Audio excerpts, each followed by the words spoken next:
Pak Zulfikar, kasus yang dialami Nirina mencuat, apakah keterlibatan PPAT Notaris memperlihatkan bagaimana komitmen mereka untuk memberantas mafia tanah ini, Pak? Yang jelas kalau kita belajar modus ya, itu salah satu modus ya. Kalau emang itu benar dan saya dengar sudah tersangka, ya berhentikan aja dari notaris itu. Cepat saja itu asosiasi notaris bertindak gitu. Nggak usah menunggu inkrah itu supaya jera, begitu Mbak Aprilia. Oke, yang disoroti dari Komisi 2 ini mengenai kasus yang menimpa Nirina Zubir ini sepertinya apa sih, Pak? Ya sama dengan yang lain menurut saya ya. Yang jelas pemerintah, ATR, BPN termasuk Presiden bahkan Polri sudah punya komitmen yang kuat untuk melakukan penindakan terhadap praktek seperti ini ya. Ya kalau saya sih ke depan yang perlu adalah perbaikan dari berbagai banyak hal. Yang pertama jangan ada lagi kalau kita bicara soal mafia tanah itu keterlibatan aparat, karena fakta membuktikan aparat itu selalu saja terlibat. Jangan sampai kita bilang mafia itu di luar kita padahal ada dalam diri kita. Yang berikutnya menurut saya perlu ada peningkatan pelayanan ya Mbak. Saya punya kasus menarik di Kabupaten Banyuwangi di dapil saya. Mereka meningkatkan pelayanan dari awalnya 2 loket, sekarang dibuka 12 loket. Dan masing-masing loket itu punya petugas sendiri-sendiri. Dan bahkan ada loket yang disediakan untuk mengurus masalah gitu ya, bukan untuk mengurus legalitas gitu. Nah, yang berikutnya menurut saya juga yang perlu dilakukan oleh pemerintah adalah mengejar pendaftaran tanah dan penetapan kawasan gitu Mbak ya. Karena kalau memang dari dulu kita tuntas dengan persoalan pendaftaran tanah dan sekarang ini dikejar dengan program PTSL, insya Allah itu akan mengurangi praktek-praktek yang mafioso seperti ini gitu, karena udah jelas ini tanah siapa, punya siapa, digunakan untuk apa. Padahal kita sudah punya undang-undang sejak tahun 60 ya, Undang-Undang Pokok Agraria itu 560 yang memang sangat menekankan akan adanya pendaftaran. Dari 145 juta bidang tanah itu kita baru 49 juta yang sudah terdaftar. Pak Jokowi sih ada perbaikan sekitar 2 juta gitu ya, dari 45 juta lah, 5 juta. Nah, kalau memang ke depan ini terus kita bisa kejar ya, insya Allah nggak akan ada lagi lah persoalan itu, karena semua sudah terdata, tanah-tanah itu dan peruntukannya, siapa pemiliknya itu sudah.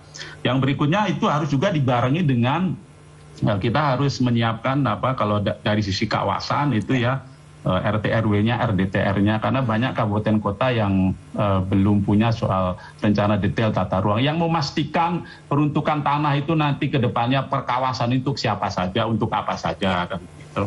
Belum lagi kalau ke depannya bisa secara terorganisasi one base data begitu ya Pak ya, sudah dibantu teknologi. Dan map policy sebenarnya sudah dilakukan oleh ATR BPN, makanya itu perlu kita kejar lagi. Lalu ada perbaikan dokumentasi.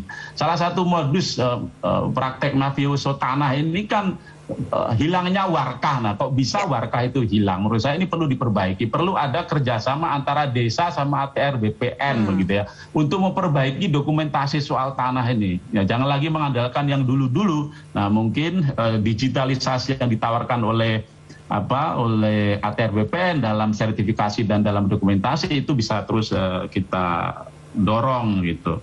Nah, kira-kira itu Mbak. Baik, kalau selanjutnya keterbukaan proses Mbak ya. Masyarakat itu harus dikasih tahu SOP. Selain SOP itu keterbukaan proses. Sudah sampai mana? Kalau kita ngurus legalisasi aset atau pensertifikatan begitu, berapa hari lalu sudah sampai mana? Sudah di meja mana? Sudah sejauh mana gitu? Siapa saja yang terlibat di situ? Nah, itu harus terbuka sehingga kalau ada apa-apa di tengah jalan masyarakat bisa tanya. Pastikan juga kapan per proses atau per meja itu selesainya. Tapi Pak Zulfikar, kan sejauh ini sudah ada Satgas Pemberantas Mafia Tanah. Selama ini seperti apa Anda menyoroti kinerjanya? Ya, kalau saya sih mendukung saja dan sudah baik, sudah ada ketegasan. Tapi kan yang jadi persoalan Mbak, ada Satgas tapi salah satu aparat Satgas juga oknumnya jadi jadi apa, pelaku. Lalu jadi ini termasuk tantangan ya dalam pemberantasan mafia tanah.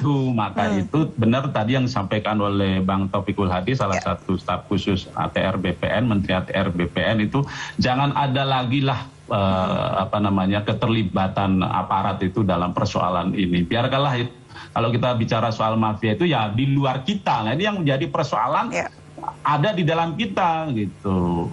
Kok masa kita bisa kalah dengan mafia? Ternyata bukan kita kalah, karena kita yang di dalam pun pelaku lah itu, Mbak. Ya. Baik, kalau bicara untuk mewakili bagaimana suara rakyat kecil begitu Pak Zulfikar, ini kan banyak sekali kasus-kasus di luaran yang mana mafia tanah ini menekan rakyat kecil dengan menggunakan kekerasan fisik ya Pak ya. Anda menyortinya seperti apa Pak? Yang jelas tadi saya bilang harus ada perbaikan itu. Lalu ATR BPN, termasuk sebenarnya ini tidak hanya ATR BPN ya Mbak, ini kan ada di KLHK juga. Sebenarnya kan tanah kita itu lebih banyak adanya di hutan, makanya tidak hanya ATR BPN yang kita soroti, termasuk KLHK ya kan.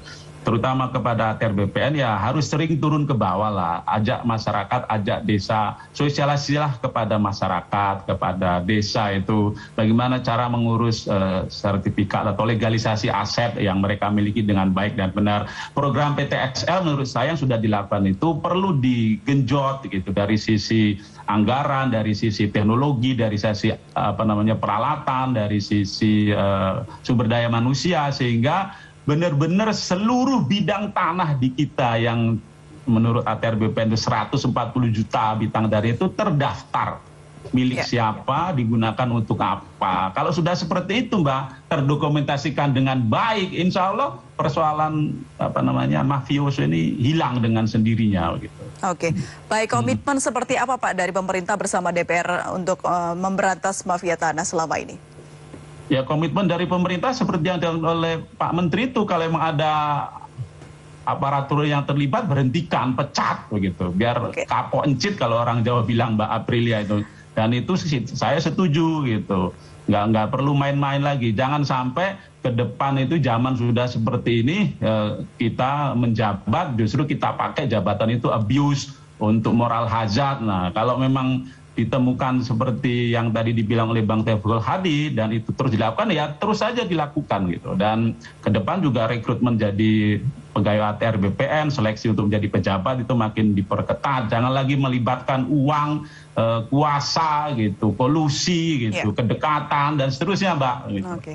Untuk memberantas penipuan ini kita harus menutup celah-celah ya untuk bisa melakukan penipuan. Salah satunya adalah di proses notaris begitu Pak. Nah, apakah dengan undang-undang atau aturan yang ada perlu ada revisi aturan agar tidak ada lagi celah untuk melakukan penipuan tanah begitu Pak? Undang-undang notaris sudah bagus, mungkin prakteknya ada dua nih yang saya sempat ngobrol-ngobrol dengan teman-teman gitu ya. Satu, notaris itu kan seringkali mengurus ini kan tidak bisa datang sendiri toh Mbak.